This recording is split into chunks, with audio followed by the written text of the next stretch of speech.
और पुगल। तो याद रखिए सौत थी जिसे कालीबंगा प्रथम कहते हैं अमलान घोष ने 1953 में खोज की बीकानेर में। इसके अलावा बीकानेर में साबनिया, पुगल और डाडोथोरा। नेक्स्ट यदि बात करें जैसलमेर में 3-4 सभ्यताएं याद रख लीजिए। कुंडा, पारेवार, केवल जगह का नाम याद रखना है। ओला याद रखिए, ओला में पाषाणकालीन क्या मिली है? कुल्हाड़ी। ओला ले पाषाणकालीन कुल्हाड़ी में ले आ रहा है ना। सोनू ऊ आ रहा है, चूहे के दांत के साक्ष्य मिले हैं, तो सोनू में मिले हैं चूहे के दांत के साक्ष्य। इसका लोद्रवा हड़प्पाकालीन जो सभ्यता के साक्ष्य मिले, तो याद रखिए कुंडा, पारेवार, केवल जगह का नाम याद रखना है। ओला पाषाणकालीन कुल्हाड़ी, सोनू चूहे के दांत के साक्ष्य है, लोद्रवा में हड़प्पाकालीन सभ्यता के साक्ष्य मिले। यदि बात करें नागौर की, नागौर में 2-3 जगह नाम याद रखना है। कुराड़ा, कुराड़े में तांबे के औजार और हथियार मिले हैं। डीडवाना, जायल और खुड़ी, तो तांबे के जो हथियार है औजार वो तो मिले कुराड़ा में। जायल, खुड़ी और डीडवाना ये भी नागौर में सभ्यताएं हैं। यदि बात करें इसके अलावा राजसमंद में, तो राजसमंद में एक सभ्यता जो बहुत इंपॉर्टेंट है, बार-बार एग्जाम में पूछ जाती है, गिलुंड, बनास नदी के किनारे। युग कई बार पूछ लेते हैं दोस्तों, याद रखिए ताम्रयुगीन सभ्यता है। तो गिलुंड राजसमंद में है, बनास नदी के किनारे है, ताम्रयुगीन सभ्यता है। अगर बात करें भीलवाड़ा के, भीलवाड़ा में 4 सभ्यताएं आप लोगों को याद रखना है। कॉलेज लेक्चर भर्ती परीक्षा के 3rd पेपर जो राजस्थान अध्ययन एक पेपर है, उसमें मंडपिया जो विशेष रूप से हाईलाइट करके दे रखा है। इसके अलावा और भी है, बागोर है, बागोर भी कॉलेज लेक्चर के सिलेबस में है। तो ओजियाना, झाजपुर, मंडपिया और बागोर। तो भीलवाड़ा में ये 4 सभ्यताएं याद रखना है। बागोर बहुत सिंपल है, बागोर भीलवाड़ा में कोठारी नदी के किनारे। उत्खनन 1967-68 में वीएन मिश्रा ने किया। देखिए भारत में पशुपालन के प्राचीनतम साक्ष्य कहीं मिले हैं, तो बागोर की सभ्यता मिले हैं जो राजस्थान में भीलवाड़ा में। इसके अलावा बोतल के आकार के बर्तन, शीशे के आभूषण, और इस बागोर को आदिम संस्कृति का संग्रहालय कहते हैं। तो बागोर भीलवाड़ा नंबर 1। दूसरा, बागोर को आदिम संस्कृति का संग्रहालय कहते हैं। बोतल के आकार के बर्तन और शीशे के आभूषण, पशुपालन के प्राचीनतम साक्ष्य, और वीएन मिश्रा 1967-68 में इनका उत्खनन करते हैं। ओजियाना में केवल जगह का नाम याद रखना है। ओजियाना के अलावा मंडपिया याद रखना, भीलवाड़ा में ही है, बनास नदी के किनारे है। पूरा पाषाणकालीन सभ्यता के साक्ष्य मिले हैं, पूरा पाषाणकालीन सभ्यता के साक्ष्य मंडपिया। झाजपुर में महाभारत काल के साक्ष्य मिले। इसके अलावा देखो कोटा की बात करें तो कोटा में आलनी और दर्रा 2 जगह जहां जो है चित्रित शैलाश्रय मिले हैं, मतलब शैल चित्र मिले हैं। तो आलनिया, दर्रा शैल चित्र के लिए जाने जाते हैं कोटा में। बात करें 12 की, 12 में एक सभ्यता है रेलावन की सभ्यता, केवल जगह का नाम याद रखना है। इसके अलावा यदि हम बात करें सीकर की, तो सीकर में 2 सभ्यता है, इसमें तो बहुत इंपॉर्टेंट है गणेश्वर की सभ्यता। सीकर में गणेश्वर की सभ्यता याद रखिए, सीकर जिले में नीम का थाना जो तहसील है उसमें स्थित है, कांटली नदी के किनारे है। इसके अलावा यदि हम बात करें इसके उपनाम प्राक हड़प्पाकालीन सभ्यता, मतलब हड़प्पा से पहले ये सभ्यता आबाद थी, और इसके अलावा हड़प्पा के समकालीन भी है, तो प्राक हड़प्पा हड़प्पाकालीन सभ्यता है। इसके अलावा खास बात इसकी याद रखना, ये ताम्रयुगीन सभ्यता है और इसे ताम्र सभ्यताओं की जननी कहते हैं, क्योंकि भारत के अंदर ज्ञात प्राचीनतम यदि तांबे के उपकरण मिले हैं सबसे पुराने तो यही मिले हैं गणेश्वर में। तो देखिए इसे ताम्र सभ्यताओं की जननी कहते हैं। जननी क्यों? कि सबसे पुराने ताम्र उपकरण यहीं मिले हैं। इसके अलावा यहाँ के हथियार और औजारों में 99.99% क्या मिला है? तांबा मिला है।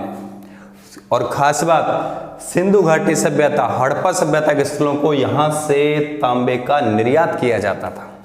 इसके अलावा बात करें सीकर में एक जगह और है गुरारा, गुरारा की सभ्यता जहाँ 2744 आहत सिक्के या पंचमागड़ सिक्के मिले हैं जो चांदी के हैं। तो गुरारा, सीकर 2744 आहत या पंचमागड़ सिक्के चांदी के। नेक्स्ट यदि हम बात करें जोधपुर में 2 जगहों का नाम याद रखना है, बिलाड़ा, बिलाड़ा जोधपुर, केवल जगह का नाम याद रखना है। और बात करें मंडोर की, मंडोर में बताते हैं मंदोदरी यहीं की थी, तो रावण की चंवरी है ना, यही है मंडोर में। इसके अलावा बात करें टोंक की, टोंक में 2-3 जगह याद रखनी है। एक तो रेड, जिसे प्राचीन भारत का टाटानगर या एशिया का सबसे बड़ा सिक्कों का भंडार मिला है रेड टोंक में, प्राचीन भारत का टाटानगर। इसके अलावा नगर, जहाँ से मालव गणराज्य, इसके साथ साथ मालव गणराज्य के भी सिक्के मिले और आहत सिक्के भी मिले। तो मालव सिक्के प्लस आहत सिक्के कहाँ मिले? नगर, टोंक। चित्तौड़गढ़ की बात करें तो चित्तौड़गढ़ में देखिए नगरी, जिसका पुराना नाम है मध्यमिका नगरी चित्तौड़गढ़। खास बात, सीवी जनपद के यहाँ सिक्के मिले। नेक्स्ट टोंक के अंदर चित्तौड़गढ़ में एक और है निम्बाहेड़ा, ये तो परिचित है निम्बाहेड़ा। निम्बाहेड़ा से याद रखो आप, निम्बा नदी है, निम्बा नदी की एक सहायक नदी है, कजाली नदी के किनारे है निम्बाहेड़ा ना। तो निम्बा नदी की सहायक नदी, कजाली नदी के किनारे निम्बाहेड़ा।